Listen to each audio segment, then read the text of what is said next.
सभा के अध्यक्ष हमें ज्वाइन कर चुके हैं। चक्रपाणी जी, आप देखिए, दो आंदोलन एक साथ चले और एक की परिणति हुई कि 90 के दशक में मंडल कमीशन की सिफारिशें बीपी सिंह जी ने लागू की थी और तब मंदिर आंदोलन भी शुरू हुआ था जो पीक पर पहुंचा था उस वक्त।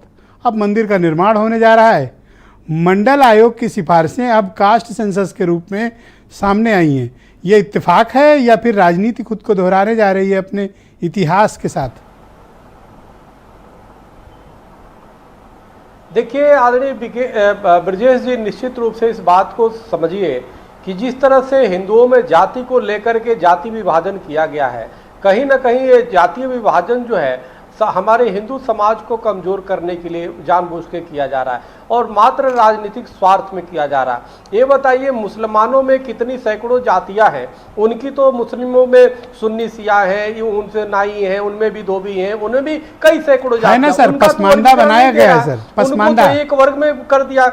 हिंदू सुनिए, नहीं, पसमंदा को तो एक पसमंदा में भी कई ग्रुप है। पसमंदा तो जैसे ओबीसी कहा जाता है उस तरह पसमंदा कहा जाता है। यहाँ पे तो आप देखिए कि हिंदुओं को जाति जाति में, आज देखिए जिस महापुरुष का जन्मदिन है, अभी हमारे माननीय दीपक रंजन जी ने भी बताया, जयप्रकाश नारायण जी ने संपूर्ण क्रांति का बिगुल बजाया और सत्ता में बैठी हुई जो एक विश्व की नेता थी इंदिरा जी, उनको तक सत्ता को हटा दिया। उन्होंने जाति का नाम नहीं लिया, उन्होंने उनको लोकनायक कहा गया, यानी संपूर्ण सबका नेतृत्व उन्होंने करने का काम किया।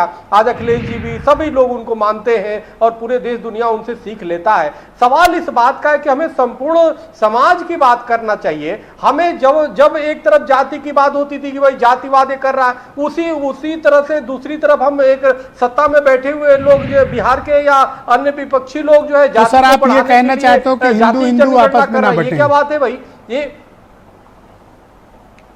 बिल्कुल नहीं बंटना चाहिए, किसी को नहीं बंटने देना चाहिए, इससे समाज कमजोर होगा। या अगर जो गिनती करनी है तो अमीरी गरीबी के आधार पे करो, जो आर्थिक रूप से कमजोर हो उसको संरक्षण मिलना चाहिए, उसको आरक्षण मिलना चाहिए, उसको पूरी तरह सुविधाएं मिलनी चाहिए। कि जाति अगर पिछड़ा शोषित समाज अगर अपने अधिकार की मांग कर रहा है कि भैया हमको गिन लो और हमारी गिनती के हिसाब से हमको कुछ दे दो, तो क्या तकलीफ है इसमें?